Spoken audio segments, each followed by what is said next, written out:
So we have many options at this point, making it a bit more special, because right now, the one on the left, so to speak, could technically just be a policeman working at a train station. It's pretty plain. We need to get away from that, since he's an important character, right? And this is always part of the iteration process. We can like try a direction, and if it's not working, we have to move into what we actually try to achieve. We have to consider that we do a bit more research in between. The difference between a normal policeman and a detective. The normal policeman has uniform, and a detective basically has a suit on and always shows his badge. And that's like just to let you think about there, right? I would say this goes closer to a normal uniform, where we say, okay, maybe we can push this one, or we can also push this one more into a direction where we say, okay, this is more official. Maybe they have a certain badge. We have to be very precise, because everything can kind of like tell that. Again, when we say, okay, he looks more like the normal uniform guy, that's fine. Try to make him more imposing.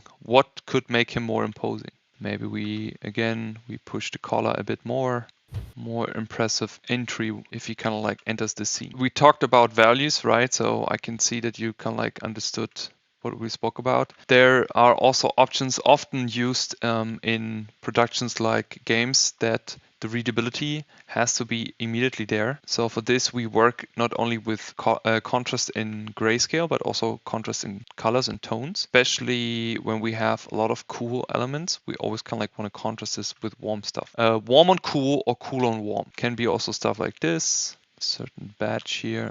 Maybe going for something more brown. And also here the values pretty close to each other, right? So either going darker or brighter.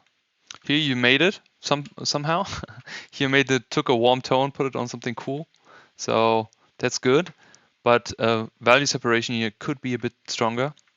Either way, brighter or darker. The only thing I would try to keep in mind is when I go too dark, then it's a bit, I could lose some information in the rendering, because when we add shadow to something dark, it's kind of like just unfortunate there. It's like a very soft approach. Try to stay in the realm of a uniform or things. We can go further than that. Again, authority.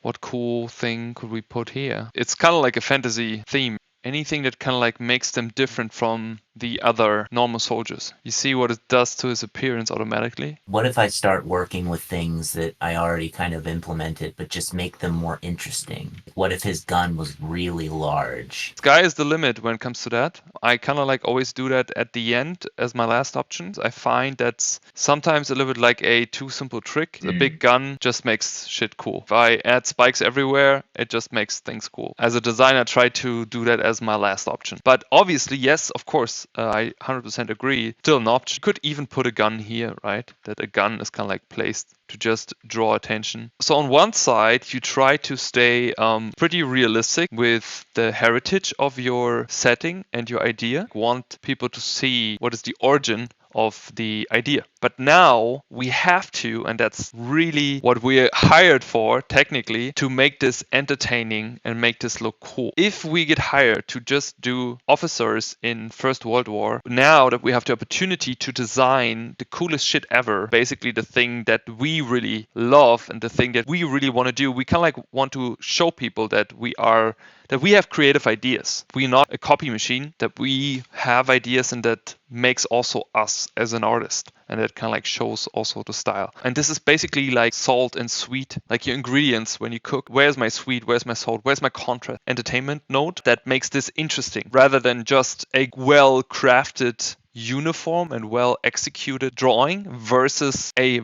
well crafted idea. So like everything we're going to add now on top, and that's really important that we nail this right now at this stage, because it will just get super tough when we go into the next stage, and then we start to solve a little bit of here, solve a little bit of there. Later, when you work as a professional, you always have to trouble with the time in your neck. There's always the deadline. You always know, fuck, I get only paid for 5 days. Any day I spend longer, either my client is unhappy or I basically don't get paid for the stuff I do. The purpose of a portfolio is to convince someone that we know what we do. If we go down the rabbit hole, we want to communicate, okay, I know how to draw, I know how to design, I know how to research, I know how to craft an idea, I know to execute and elaborate an idea, which is also important, so iteration and whatnot. I also know how to communicate, so I know how to render, I know how to draw, and I also make cool shit. When you kind of like get all this together, you're unstoppable in terms of getting work because people want you on a team. Because these wolf hands, they're part of it. They play a part and they're important, but they're not everything, right? And if we just rely on something like it, then it will be probably not enough. There's so many movies, the important characters kind of like hidden under a mask for a very long time until the end of the movie where you don't see the person and it brings a certain effect. Doesn't mean you have to do that, but this is basically, that's also part of the costume. You can design a huge gun if you want. You can also place that. That's also the easy route. Then it's just a guy in uniform with a huge gun.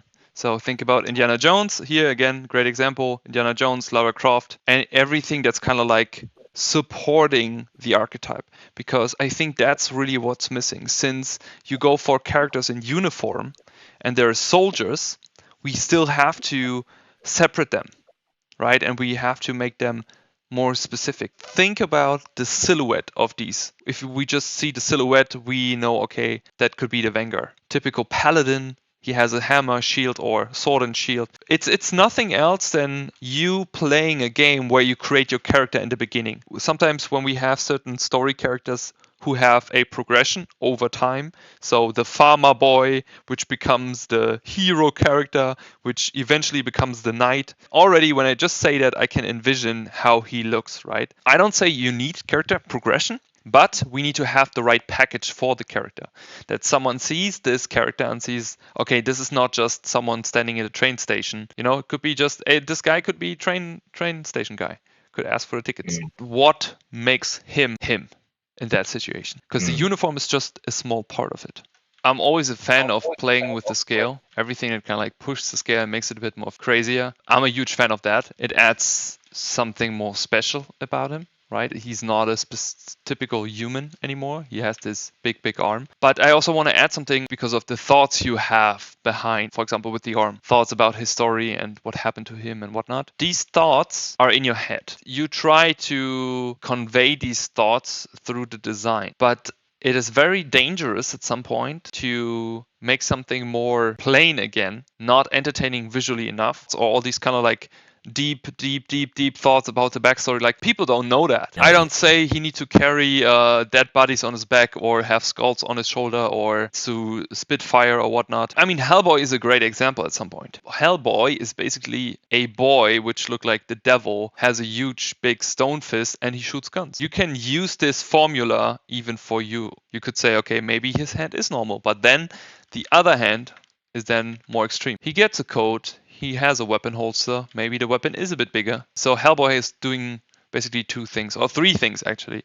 First of all, he looks like a devil with his horns in a way, even without them. Then he has a coat which gives him a bigger appearance, and he's a big, huge freaking ass guy.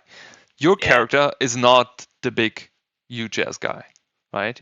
He's more like the normal, average dude. I have that experience, and I had this feedback very often when I worked in mobile. I had one art director who was always very keen on telling me I should make the guys just crazier. No, but you see, if I just scale him up and make him bigger, he's already more imposing. I think mobile games, considering that, is also a good example. Because, for example, whatever game you play, let's say you play it from top down or like something like League of Legends and anything where the character is far away, silhouette is really, really important. Right?